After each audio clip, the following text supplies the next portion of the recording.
দীর্ঘ লড়াইয়ের পর অবশেষে নিশ্চিত হয়েছে আইপিএল এর এবারের আসরের শেষ চার, যেখানে ইতোমধ্যেই Kolkata Knight Riders, Rajasthan Royals ও সানরাইজার হায়দ্রাবাদ নিশ্চিত হয়েছিল। আর গত শনিবার 5 বারের চ্যাম্পিয়ন চেন্নাই সুপার কিংসকে হারিয়ে সেরা চারের লড়াইয়ে শেষ দল হিসেবে প্লে অফের টিকিট পেয়েছে রয়্যাল চ্যালেঞ্জার্স বেঙ্গালুরু। 13 ম্যাচে 19 পয়েন্ট নিয়ে সবার আগে প্লে অফ নিশ্চিত করে কলকাতা, আর 7 জয়ে 14 পয়েন্ট নিয়ে 4-এ বেঙ্গালুরু। এই দুই দলের পজিশন বদলের আর কোনো সুযোগ নেই। তবে 13 ম্যাচে 16 পয়েন্ট নিয়ে 2-এ থাকা রাজস্থান রয়্যালস ও 15 পয়েন্ট নিয়ে 3-এ থাকা হায়দ্রাবাদের পজিশন বদল হওয়ার যথেষ্ট সম্ভাবনা রয়েছে।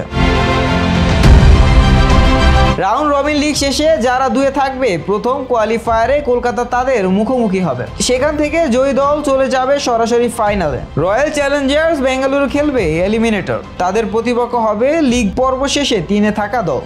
এরপর প্রথম কোয়ালিফায়ারে হারা দল দ্বিতীয় কোয়ালিফায়ারে খেলবে এলিমিনেটর জয়ী দলের সঙ্গে। এখানে যারা জয় পাবে তারা ফাইনালে মিলিত হবে প্রথম কোয়ালিফায়ার জয়ী দলের সঙ্গে। লিগ পর্ব শেষে 21শে মে থেকে মাঠে গড়াবে প্লে অফের ম্যাচ, সেদিনই অনুষ্ঠিত হবে প্রথম কোয়ালিফায়ার। আর 22শে মে এলিমিনেটর এবং 24শে মে দ্বিতীয় কোয়ালিফায়ার। আগামী 16ই মে চেন্নাই এম এ চিদাম্বর স্টেডিয়ামে অনুষ্ঠিত হবে।